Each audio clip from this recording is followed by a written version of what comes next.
నమస్తే KSK TV news కి స్వాగతం. నేను రియా. ముందుగా వార్తల్లోని వివరాలను గుత్తి పెన్షనర్స్ భవనంలో మహాత్మా గాంధీ వర్ధంతి కార్యక్రమం. అనంతపురం జిల్లా గుత్తి పట్టణంలోని ఆంధ్రప్రదేశ్ రాష్ట్ర ప్రభుత్వ పెన్షనర్స్ భవనంలో గురువారం ఉదయం అదనపు కార్యదర్శి జెన్నె కుళ్ళాయి బాబు మరియు సెక్రటరీ రామ్మోహన్ ఆధ్వర్యంలో మహాత్మా గాంధీ 77వ వర్ధంతి కార్యక్రమం నిర్వహించారు. ముందుగా జాతిపిత మహాత్మా గాంధీ చిత్రపటాలకు అదనపు కార్యదర్శి జెన్నె కుళ్ళాయి బాబు, షేక్ షవలి పూలమాల వేసి నివాళులర్పించారు.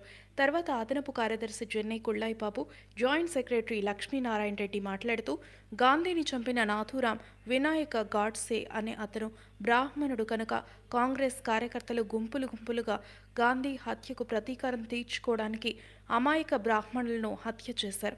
అదే రోజు అర్ధరాత్రి ముంబైలో మరియు పూణేలో 50 మంది అమాయక బ్రాహ్మణులను పొట్టన పెట్టుకున్నారు. 1500 బ్రాహ్మణుల ఇళ్లను తగలపెట్టారు. వేలాది మంది బ్రాహ్మణులు నిరాశ్రయులయ్యారు. ఆ తర్వాత నెహ్రూ మరియు అతని తర్వాత ప్రభుత్వం బ్రాహ్మణ మారణ హోమం యొక్క ప్రతి అంశాన్ని రికార్డు పుస్తకం నుంచి తొలగించిన విషయం ఎవరికీ తెలియకుండా చేశారు అని అదనపు కార్యదర్శి జెన్నె కుళ్ళాయి బాబు తెలిపారు. అనంతరం మహాత్మా గాంధీజీ దేశానికి చేసిన సేవలను కొనియాడారు. వారి బాటలో ప్రతి ఒక్కరూ నడవాలన్నారు.